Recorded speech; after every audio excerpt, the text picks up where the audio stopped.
Speaking of Leh Ladakh, तुझी Leh लडाखची trip कशी होती आणि त्याच्याबद्दल थोडं. लेह लडाखची ट्रिप मला वाटतं मी किती जवळपास एक महिनाभर लेह लडाख Oh, लडाखला wow. होतो, कारण मी शूटसाठी गेलो होतो. हा आणि त्याच्यामुळे मला गोष्टी फिराव्याच लागल्या नाही, कारण आमच्यासोबत जे सगळे EPs आणि बाकी सगळी जी लोक होती, लोकल टीम होती ती सगळी. त्याच्यामुळे आम्ही एक लेह मार्केटमध्ये जी एक अगदी वॉकिंग डिस्टन्स वरतीच आमचं हॉटेल होतं. मग त्यामुळे रोज संध्याकाळी आम्ही मार्केटला चक्कर मारून यायचो. म्हणजे काही हवं असलं की मार्केटला जाऊन या, इतकं जवळ होतं ते. आणि आम्ही इतक्या रिमोट प्लेसेस पाहिल्यात, म्हणजे मला त्यांची नावही माहित नाही.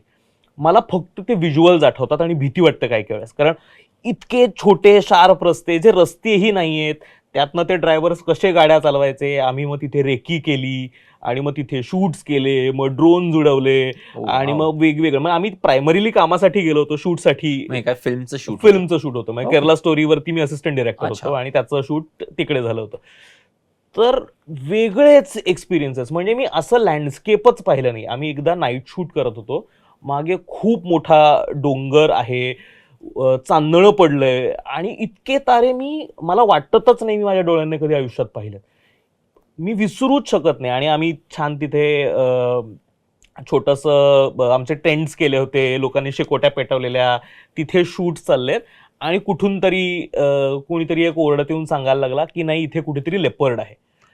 आणि मग सगळेजण पॅनिक झाले. मग लोकांना कळेना काय करायचं आहे. सेटवरती ज्युनियर्स होते, लहान मुलं होती, आणि मग लोक शोधतायत कुठे दिसला. मग लोकांचं चाललं नाही, इथे पाहिला, मग तिथे पाहिला. अर्थात अल्टिमेटली तो दिसलाच नाही आणि काहीच नाही. पण तो एक रात्रीच्या वेळेस एक 12:30-1च्या आसपास जो पॅनिक क्रिएट झालं की अरे बापरे, इथे कुठेतरी लेपर्ड आहे, मग लोकांना बघायचा होता. ते असे वेगळेच एक्सपिरियन्स होते. मी आत्तापर्यंतचा म्हणजे ज्या काही रोड ट्रिप्स केल्या आहेत, मला वाटतं जगातला जर सगळ्यात सुंदर रस्ता असेल तर तो लेह लडाखवरनं श्रीनगरचा आहे. इतका सुंदर, इतका सिनिक रस्ता. एकतर ते डोंगर मला वाटतं एक 30-40 किलोमीटर नंतर डोंगरच बदलतात. आणि आत्ता जाताना छान पांढरे डोंगर आहेत, मग मध्येच हिरवे लागतात आणि मग त्याचं टेक्स्चरच बदलतं, मग ते तांबूस होतात आणि मग इतका वेगळा लँडस्केप. मी इतका सुंदर रस्ता कधीच नाही पाहिलाय. ज्यावेळेस आणि तुम्ही लडाखवरनं श्रीनगरला जात असता त्यावेळेस मध्ये एक द्रास नावाचं गाव लागतं. सो द्रास हे जगातलं कोल्डेस्ट विलेज आहे, second number of coldest village, जिथे सिव्हिलायझेशन आहे, जिथे लोक राहतात. आम्ही रात्री द्रासला होतो. आम्ही किती 12:30-1 वाजता त्याच्या खाली उभं राहून फोटो काढला. तिथे ऑलरेडीच टेम्परेचर, आम्ही गेलो त्यावेळेस काहीतरी -10 -12 काहीतरी होतं. आणि मग त्यात जॅकेट काढायचं आणि मग उगाच मला कशी थंडी वाजत नाही हे उगाच प्रिटेंड करायचं आणि तिथे चहा प्यायचा. मला वाटतं हा जो काही एक्सपिरियन्स आहे, नथिंग बीट्स इट. तर म्हणजे ज्यांना कोणाला रोड ट्रिप्स आणि या सगळ्यात इंटरेस्ट आहे, लेह लडाखवरनं श्रीनगर, याचा इतका सुंदर रस्ता असूच शकत नाही. इतकं सुंदर लँडस्केप बदलत राहतं. मग कंटिन्युअस तुमच्या शेजारून पाणी वाहतंय, ज्याचा रंग तुम्ही फक्त इमॅजिनच करू शकता. त्याचा खूपच सुंदर एक्सपिरियन्स आहे ते.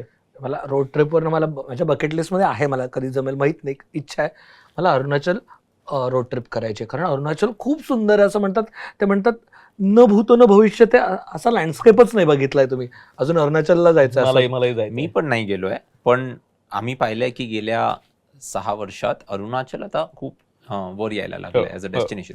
पण लेह हा जो एक्सपिरियन्स आहे ना, जो तू आता सांगितला, तो एक्सपिरियन्स ना सगळ्यांना येतो. कारण लेहला जाताना असं वाटतं की चलो नॉर्थ जा रे.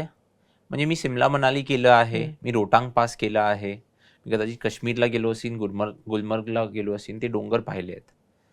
पण जेव्हा आपण लेहला इधर फ्लाय करून जातो किंवा आपण मनालीहून जातो किंवा श्रीनगरचा तो रोड जो आहे, तो सगळ्यांना हा एक्सपिरियन्स असाच वाटतो की असं काहीच नाहीये. म्हणजे आमच्या ट्रॅव्हल इंडस्ट्रीमध्ये आम्ही म्हणतो की न्यूझीलंड एक असा देश आहे जिथे तुम्ही अतिशय वाईट फोटोग्राफर असला ना तरी तुमचे फोटोज चांगले येणार. कारण कुठेही फोटो काढा, फोटो चांगलाच येणार.